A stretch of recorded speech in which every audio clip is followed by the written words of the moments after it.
Have you ever had an experience like this while talking to a Japanese person? They said, yes, but something felt off. They said, I'm fine, but they clearly weren't fine. They never said no. Yet somehow you felt like you'd been turned down. Did you ever wonder, what are Japanese people actually thinking? The truth is, Japan has a form of communication that doesn't rely on words. It's called Kuuki wo Yomu, reading the air. Today, we're going to uncover exactly what that means.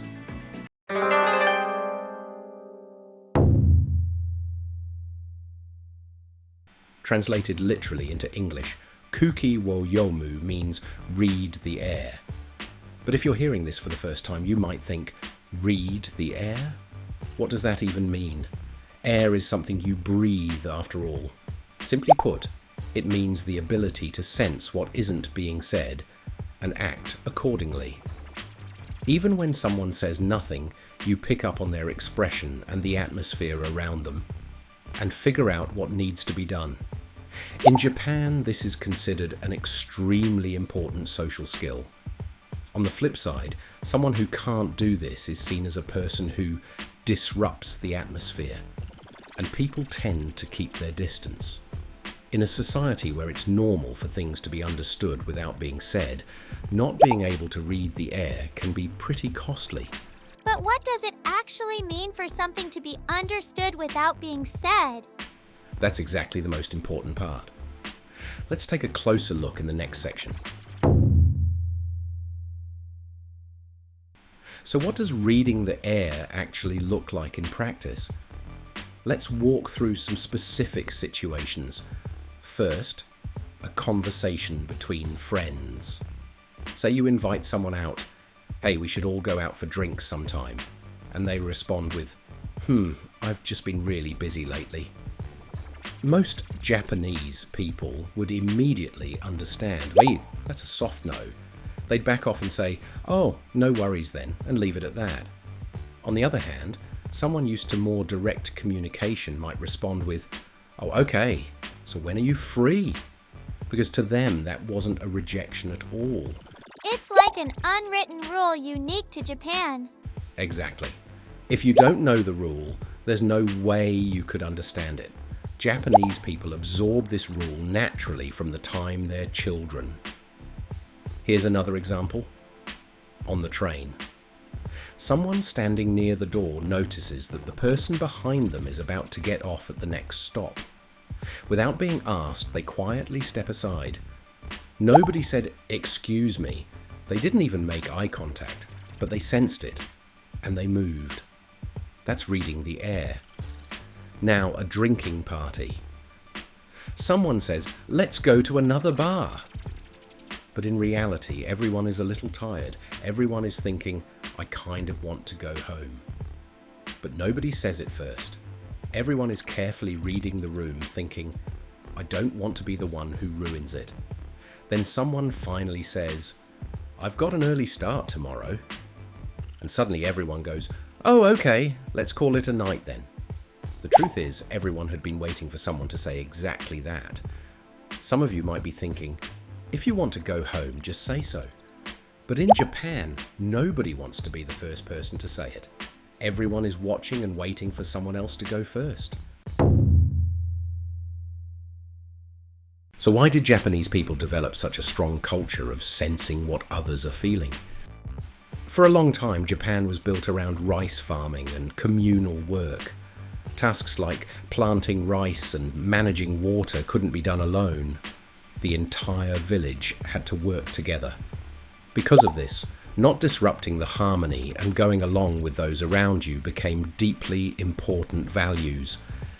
In contrast, many Western cultures developed around valuing individual will and self-expression. In those societies, clearly stating your own opinion was often seen as a sign of strength and trustworthiness. These cultural differences are said to have had a lasting impact on how people communicate. On top of that, Shinto, Japan's ancient religion, is also believed to have influenced this way of thinking. In Shinto, there is a deep respect for nature and the atmosphere of a place. A culture developed around paying close attention to things that can't be seen, atmosphere, presence, and subtle feelings. That sensitivity may have played a role in shaping the way Japanese people tune into unspoken feelings. Then came the era of Bushido, the way of the samurai, where rei, respect and courtesy, became the highest virtue. Reading the atmosphere, considering others, holding yourself back. These values spread across Japan and became embedded in the culture. So even religion and Bushido play a role in this. On top of that, Japan is an island nation. For a long time, it had very little outside influence, and people lived entirely among those who shared the same culture and values. It was an environment where you just knew without being told actually worked.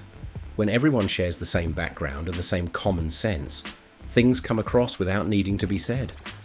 But for someone who grew up in a different culture, that shared foundation simply isn't there. So naturally, things don't always come across the way they're meant to. This is one of the reasons many people find it hard to know what Japanese people are really thinking.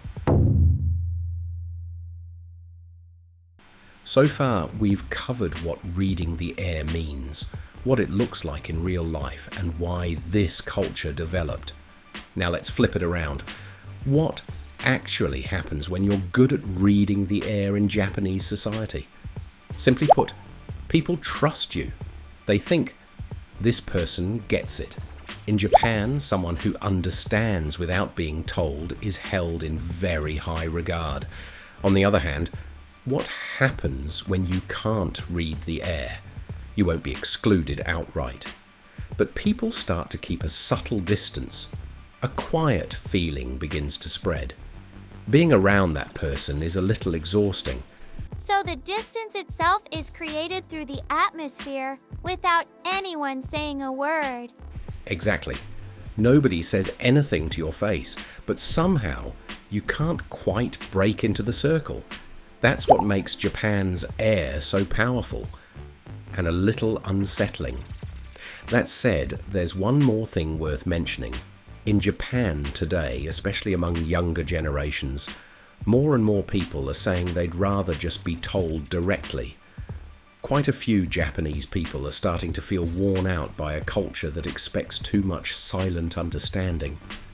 Reading the air is both one of Japan's greatest strengths and one of its quiet burdens. And that balance may be shifting right now as we speak. So, how was that?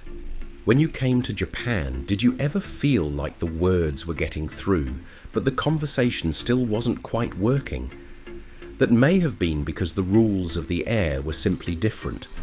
And maybe some of you have had the opposite experience, a moment where a Japanese person sensed exactly what you needed without you having to say a thing. Japan's culture of reading the air. How did it come across to you?